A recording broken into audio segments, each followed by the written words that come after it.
Dari inspeksi yang dilakukan di Snaker Transjakarta pada Selasa siang, petugas tidak menemukan perusahaan yang belum membayar THR kepada karyawannya. Namun berdasarkan laporan ke Posko Pengaduan THR 2025 Dinas Tenaga Kerja Provinsi Jakarta, terdapat 121 perusahaan di Jakarta yang belum membayarkan THR Lebaran 2025. Disnaker Transjakarta mengklaim jumlah laporan perusahaan yang tak membayar THR selama 3 tahun terakhir mengalami penurunan. Sanksi tegas hingga pencabutan izin usaha menanti bagi perusahaan yang tak mau membayar THR berdasarkan tenggat waktu yang ditentukan. Jadi gini, kalau kita evaluasi dari tahun 2023, 2004-2005 itu bagus sekali. Waktu 2023 itu pos pengaduan itu ada sekitar hampir 776 pengaduan. Kemudian turun di tahun 2024 itu sekitar hampir 292. Nah sekarang pos pengaduan kita itu baru masuk sekitar 121 pengaduan. Artinya apa? Dari tahun ke tahun mereka sudah paham benar bahwasanya namanya THR itu harus dibayarkan.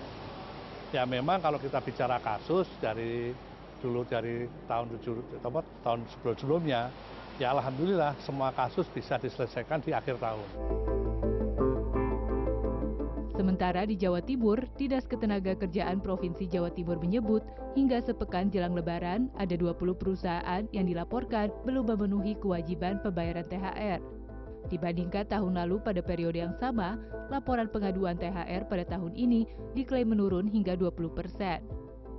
Dinas Ketenagakerjaan Provinsi Jawa Timur membuka posko pelayanan pengaduan THR di 54 titik di wilayah kabupaten dan kota di Jawa Timur. Jika terbukti melakukan pelanggaran dalam pemberian THR pada pekerja, sanksinya berupa teguran hingga pencabutan izin usaha. Di lokasi terpisah, Kapolri Jenderal Listio Sigit Prabowo mengklaim pemerintah berencana membuka lapangan pekerjaan yang mampu menyerap hingga 50.000 pekerja di daerah Brebes, Jawa Tengah, dan Batam, Kepulauan Riau.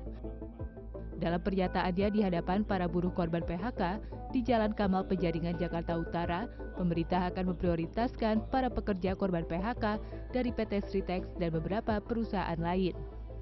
Saya sampaikan beberapa hal yang tentunya mungkin bisa menjadi kabar gembira buat rekan-rekan buruh terkait dengan beberapa kunjungan dan juga pertemuan, baik pada saat saya di Brebes, kemudian juga pada saat saya beraudiensi dengan Duta Besar China dan juga pengurus provinsi daerah Jawa Tengah yang berencana akan menambah dan membuka ruang lapangan pekerjaan yang cukup besar.